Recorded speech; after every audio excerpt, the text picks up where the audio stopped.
When Jan and I were praying about whether or not to come to Lake Point, our default answer was no. We asked a spiritual mentor of mine how we should pray about it, and his response was, what's happening at your church in Nashville is so significant, you shouldn't even consider leaving unless you have a miraculous sign from God. So we made this decision that we weren't going to tell any of our kids that we were praying about it, just because sometimes adopted children, well, sometimes they deal with change differently than other people. We had one time we got a new stove and one of our kids cried for a week. It's just a little different. One morning while we were praying about this, our oldest daughter, Eliana, was 8 years old at the time. And remember this, at the time of this story, she'd been a Christian for 8 months. Now let me ask you this question. When a young person becomes a Christian, do they get a JV Holy Spirit or do they get the whole thing? Okay.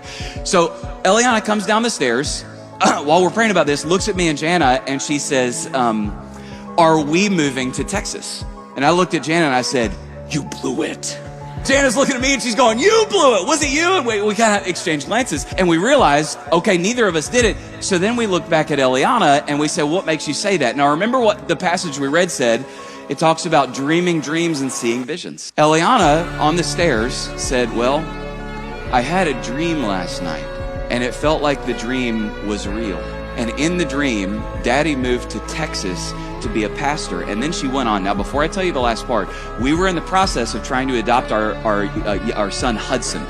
We were approved, I think, in 48 states, and we were waiting for a phone call, and we hadn't got one. It was very odd. Then Eliana says, as the last part, she said, I had a dream last night. It felt like a real dream. In the dream, Daddy moved to Texas to be a pastor, and she said, in the dream, Hudson was there, not here, and that's why we haven't gotten him yet. Within 1 week of Eliana saying that, so in less than 7 days, we got our first phone call from the adoption agency about a boy that was a possibility for us to adopt. Remember, we're approved in 48 states. Jana asked the question, where is he? And through the phone came back the response, Dallas, Texas. Now listen to me. You will never convince me God doesn't speak to his children. You'll never convince me. And listen, some of you have in your spirit that God used to do those things, but he doesn't do them anymore. Can I say this to you? It is actually an insult to the living God to think that he used to do those things, but he doesn't want to do them now. And he doesn't want to do them for you. Do you know why?